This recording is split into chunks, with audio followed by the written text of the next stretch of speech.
खोटू। बोटकपुर नाम का एक राज्य था जिसके राजा विक्रमजीत थे। उनका साम्राज्य बहुत बड़ा था। राजा के पास एक बाग भी था जिसमें बहुत सारे सेब लगे हुए थे। उनके पास एक बहुत बड़ा अस्तबल था जिसमें कई नस्ल के घोड़े थे। राजा विक्रमजीत की एक आदत थी, वे हमेशा किसी न किसी से कोई न कोई सवाल पूछते रहते थे। एक दिन राजा ने सेनापति से कहा, सेनापति जी, मैं देखना चाहता हूँ हमारे राज्य में घर में किसकी चलती है। जिसके घर में पत्नी की चलती है वह एक सेब ले जाए, और जिसके घर में पति की चलती है वह एक घोड़ा ले जाए। शाम को सेनापति ने ढिंढोरा पीटने वाले को बुलाया और कहा, सुनो, तुम जाओ और राजा ने जो कहा है उसे पूरे राज्य में जाकर बता दो। अगले ही दिन ढिंढोरा पीटने वाला गांव में जाकर सब कुछ बता देता है। सुनो सुनो सुनो सुनो, सभी गांव वाले सुनो,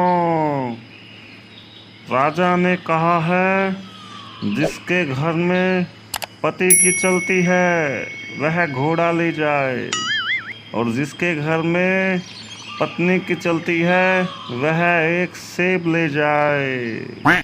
घर जाकर महेश सारी बातें अपनी पत्नी उर्मिला को बता देता है और उसे कहता है, उर्मिला, तुम्हें तो पता है कि हमारे घर में किसकी चलती है, इसलिए मैं महाराज से एक सुंदर सा घोड़ा ले आता हूँ।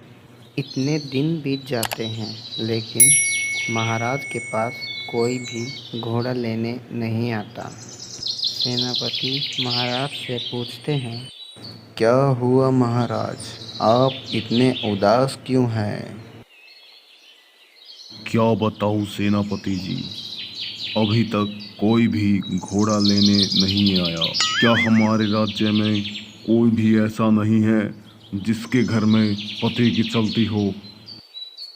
अगले ही दिन महेश राजा के पास आता है और कहता है, प्रणाम महाराज, मैं महेश हूँ। बोलो महेश, कैसे आना हुआ? महाराज, मेरे घर में तो केवल मेरी ही चलती हैं, इसलिए मैं एक घोड़ा लेने आया हूँ जो मैं आपसे लेकर जाऊँगा।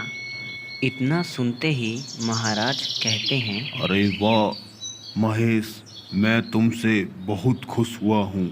जाओ और अपनी पसंद का कोई भी घोड़ा घर ले जाओ। एक दिन सेनापति आते हैं और कहते हैं, महाराज, महेश नाम का कोई व्यक्ति आपसे मिलने आया है। सेनापति जी, उसे अंदर भेज दो। अरे महेश, तुम यहाँ दोबारा, अब तुम्हें क्या चाहिए मुझसे? तुम तो घोड़ा ले गए थे ना? महाराज, मेरी बीवी को घोड़े का रंग पसंद नहीं आया, इसलिए मैं आपसे दूसरा घोड़ा लेने आया हूँ। अरे गधे, तुझे घोड़े की नहीं एक सेब की आवश्यकता है। जाओ और मेरे बाग से एक सेब घर ले जाओ। एक दिन आधी रात सेनापति महल में आते हैं। अरे सेनापति जी, आप इतनी रात को यहाँ? मुझे महाराज से मिलना है, जल्दी दरवाजा खोलो, कुछ खास बात करनी है महाराज से। तभी सेनापति महाराज के पास जाते हैं और कहते हैं, प्रणाम महाराज, मुझे आपसे एक आवश्यक बात करनी है, अगर आपकी आज्ञा हो तो। महाराज कहते हैं, बोलिए सेनापति जी, क्या बात करनी है आपको? महाराज, आपने सेब और घोड़ा इनाम में क्यों रखा? इसकी जगह अगर एक मन अनाज या सोने की मोहर रखा होता तो लोग कुछ दिन तक भोजन कर सकते थे और जेवर बना सकते थे। चाहता तो मैं भी यही था, लेकिन महारानी ने कहा सेब और घोड़ा ही सही रहेंगे। महाराज, फिर तो आपके लिए भी एक सेब काटना पड़ेगा। सेनापति जी, आप ये सवाल कल सुबह मुझसे पूछ सकते थे, लेकिन इतनी रात को क्यों आए? महाराज, मैं भी ये सवाल कल पूछने वाला था, लेकिन मेरी पत्नी ने कहा कि अभी जाकर पूछो। अब तो तुम्हारे लिए भी एक सेब कटवाना पड़ेगा सेनापति।